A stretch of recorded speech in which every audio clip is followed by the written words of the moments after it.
Hi Capricorn, this is Veroosh. Welcome to my channel. We're going to do something slightly different this week. We're going to do sign by sign weeklies, which I usually don't do.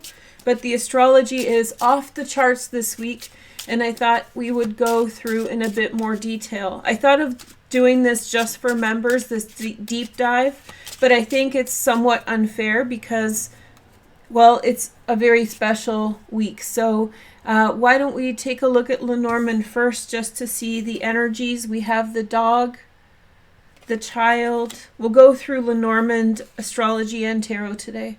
The whip in the center. For you, overall, I see an increase in power, a beginning cycle in an increase of power. And then we have the lily, okay?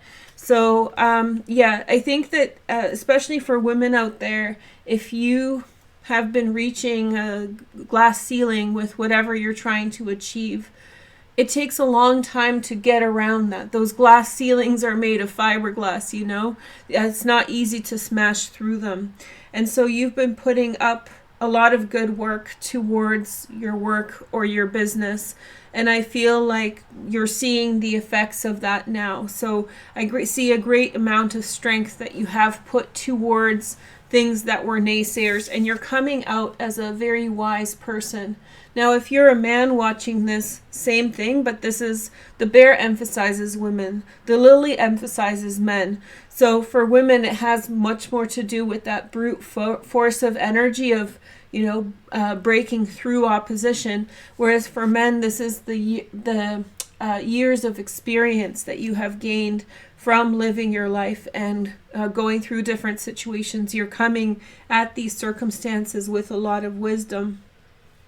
Some of you, oh, it's so funny. I was just about to talk about the child. Can you hear the child? Okay, there's a child crying somewhere. But I was just going to say that you had become close with someone who's young, a child, and that has influenced you greatly. Some of you have become parents and feel extremely protective towards your children, and no matter what's going on, you hear? you're motivated towards facing any type of opposition. I see you as being very, very strong towards your outcomes. I see you as very committed towards the outcomes you want and working very diligently to achieve them. So this is the focus of this week. For now, let me show you the astrology. I want to go through it with you in detail. It's very important, so keep your eyes open. So I'm filming this on the 11th. Which means that we're going to cover just over a week with this information. We start off with a very powerful connection between Mercury and Jupiter. Now, I talked about this in my love reading I just posted for you guys. I'll link it at the end of the video. But I think that this is the time, the 11th and the 12th, when you will very much connect with partners and communicate your feelings effectively. So if you need to tell someone you love them, that connection to the heart is really strong there. You will be able to begin and have a very altruistic communication with people around you. Tell your friends you love them, that sort of thing. Really get right about who's important in your life and what matters most. Feel that passion and feel that connection. So that's a very beautiful transit. It's not the main course. The main course really has already started with a conjunction between Venus and Mars in your 8th house, and then will continue through this week. But the bigger cycle of Venus and Mars, as I said in your love reading, is until February and March, when they form their second set of conjunctions in Capricorn and Aquarius. And so for you, I'm going to be straight out. Something might be changing of a relationship nature. So something might be transforming at this time with regard to love and with regard to relationships, especially on the intimate side of things. This could also mean that you feel very passionately about change at this time. So you want to change and transform and move forward. This may be a slow energy that will develop over 6-month period of time. In that love reading, I focused on that more, but suffice it to say, when you're standing here underneath this Venus and Mars conjunction, really look forward to your how it will affect your personality change. So whatever begins at this time, whatever you become aware of on the 12th, on the 11th, on the 13th, and so forth, that will grow and manifest to a personality change in the next 6 months by January, February, and March of 2022. And so whatever is going on, whatever you're releasing, whatever is transforming is growing and multiplying from here on in. So don't get too distracted by what's happening in the here and now, because the outcome of this you should only judge it in March of 2022. Only once the second conjunction happens between Venus and Mars in Aquarius, okay? The other thing is that the moon will be in Leo on the 11th at the time of filming. Maybe this is me with the Leo moon, Venus and Mars acting out this conjunction. So this is one of the 3 activation points I mentioned in my July overview video. And this is when moon hits this point, profound self-awareness about what matters. So take some time to think about what matters. Take some time to consider your circumstances. If something around you is transforming, try to understand its meaning. Try to understand your feelings about it, because this transit with the moon is fleeting. This is for July 13th, and the moon will be already in Virgo. Let's talk about the moon this week for a minute. So the moon does begin on the 11th in Leo and will continue through to Scorpio by the 18th, by next Sunday. And so this is the upper area of the chart. So you are feeling extremely expressive. You want to interact with people. You want to put your thoughts out. You want to work things out in the world around you.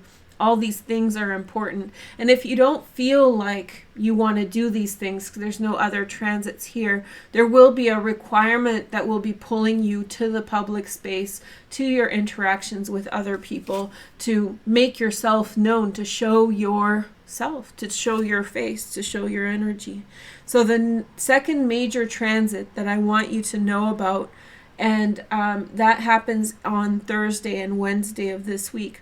Most of these transits cover this week and more, a week before, a week after. However, they are exact at the times I'm giving you. So we have, again, another relationship kind of influence on you, the Sun trining Neptune.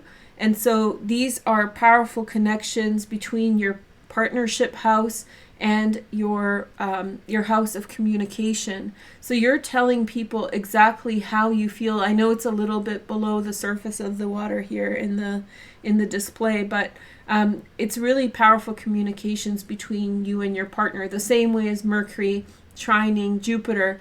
I could see within relationships, Capricorns having a very meaningful connection with people around them, establishing who matters, what matters, and why, and really thinking about these things at this time.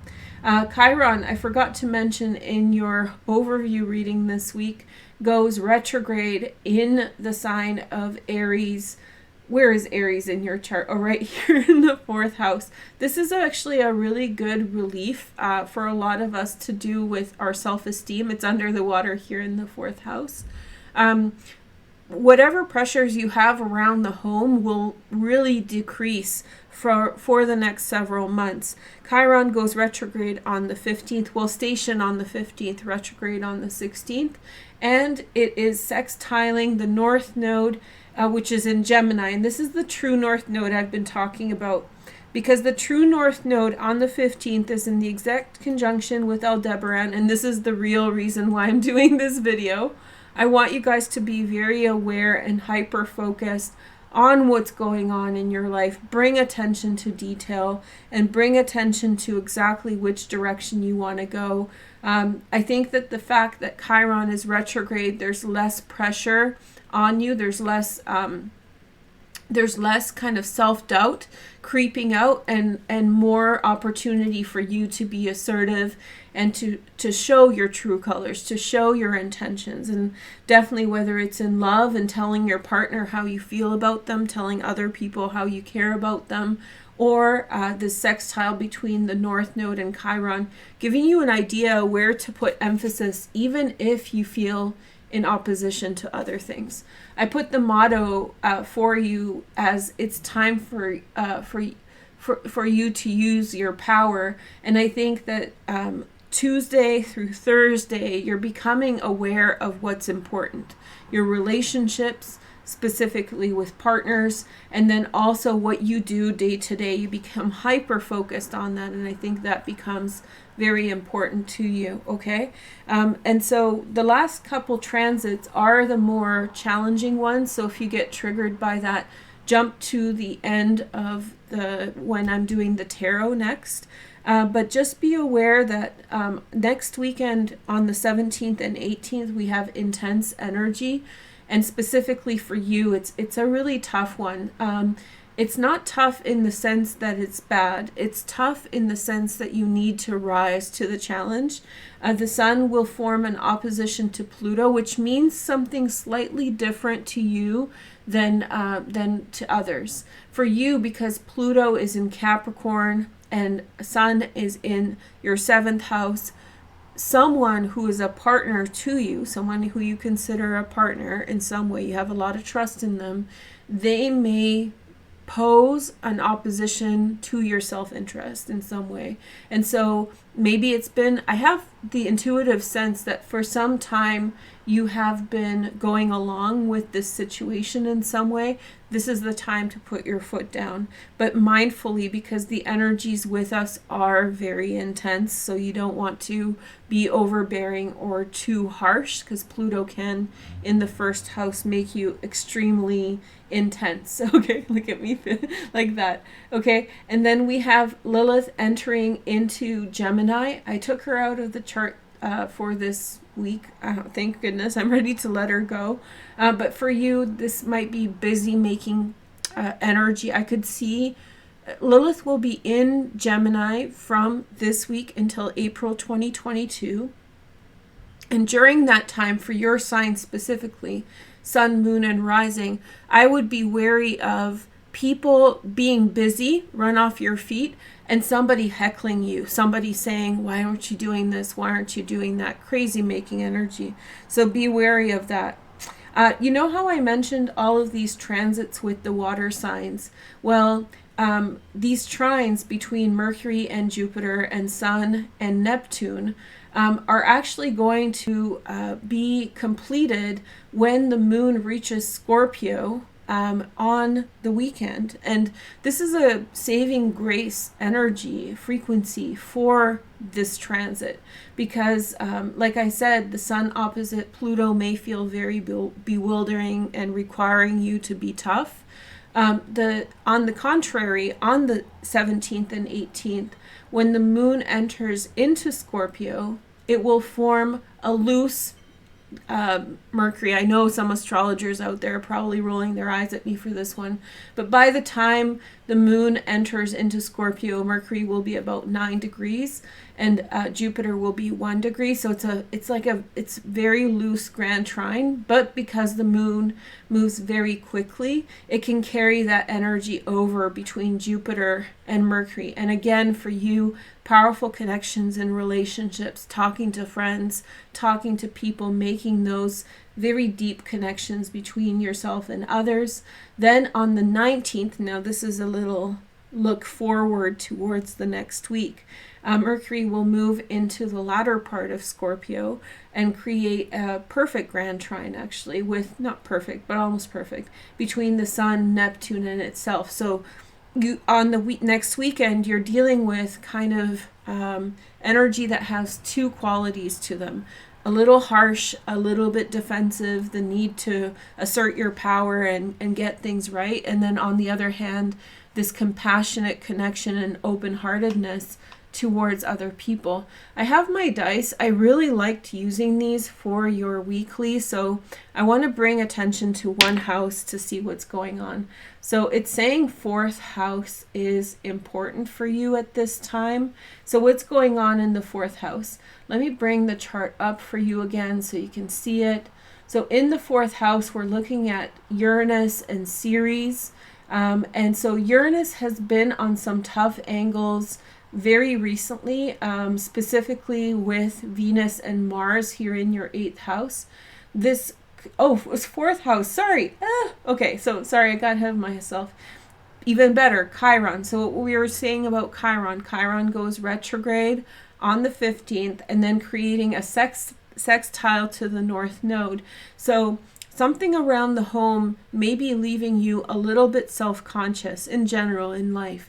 And when Chiron goes retrograde, these issues of home and family that might be making you feel wary or self-doubt really decrease. So therefore, on a day-to-day basis, you have more energy to assert yourself. So put your emphasis in your issues around your home and family. As those things resolve, as you feel less impact from them in your life, as you feel more confidence, I think they will have good consequences for you to kind of focus on yourself and feel more self-confident. Let's take a look at the tarot. I want to take a look at your frequency for this week, how that all integrates. So in summary, because it's a lot of information, and you're the first sign I'm doing this for, so it's a little bit, still figuring my bearings out.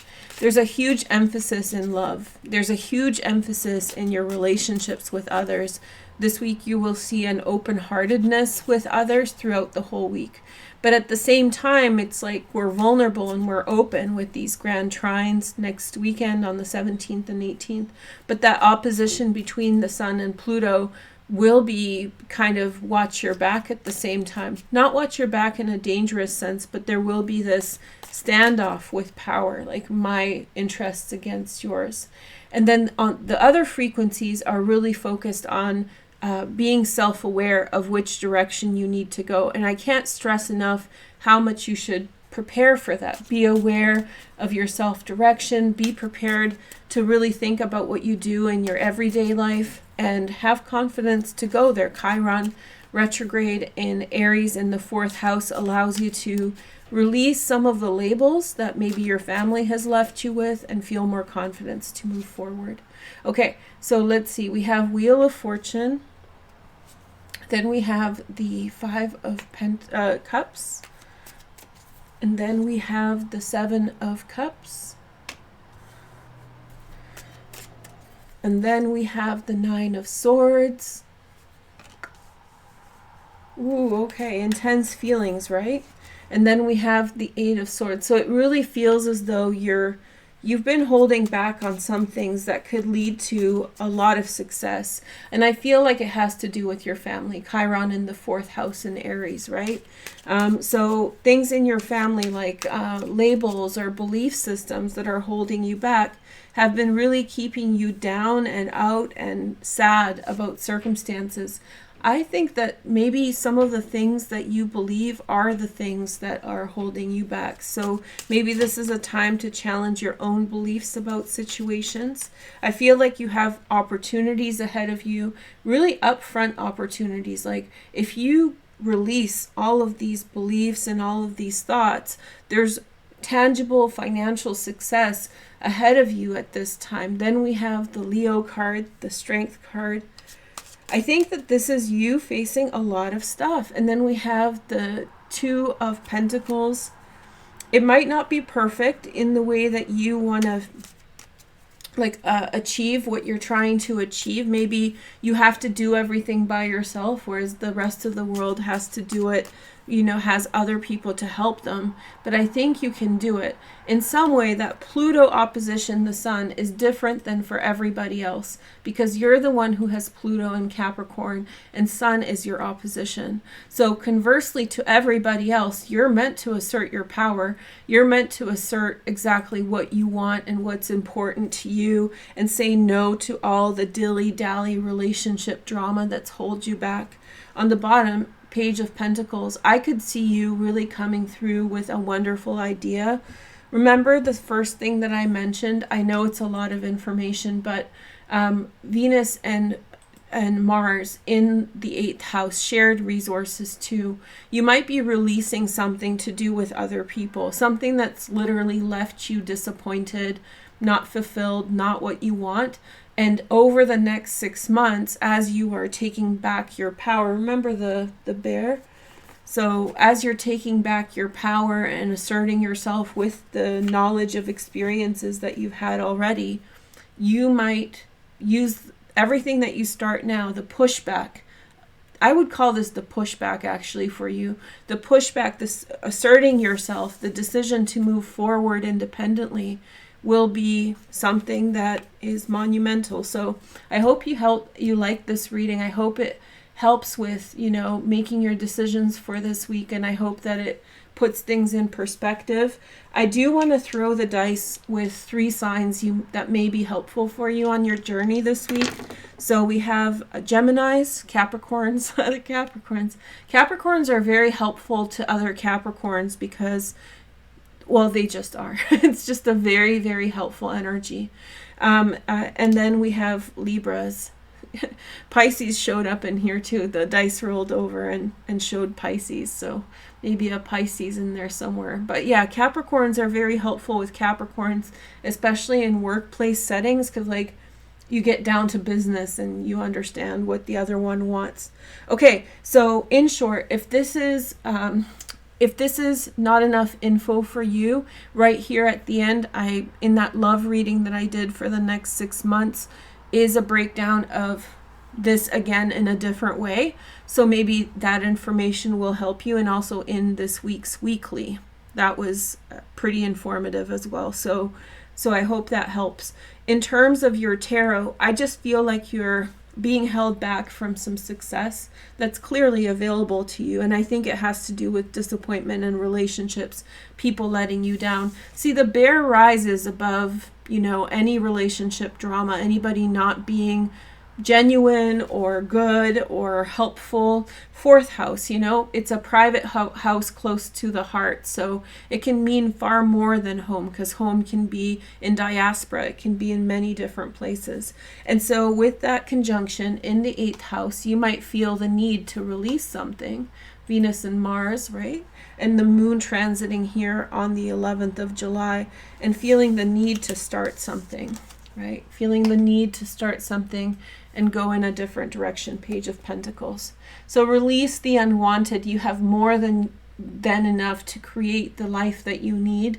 You have the power within you, and wait for the right people to come in. There will be other people that have frequencies that are complementary to yours, who will support you in your new journey. And be patient with your new start. It's coming, okay? Thank you guys so much for watching. Make sure to like, comment, and subscribe to make the energy real. And I'll talk to you soon. Take care. Bye.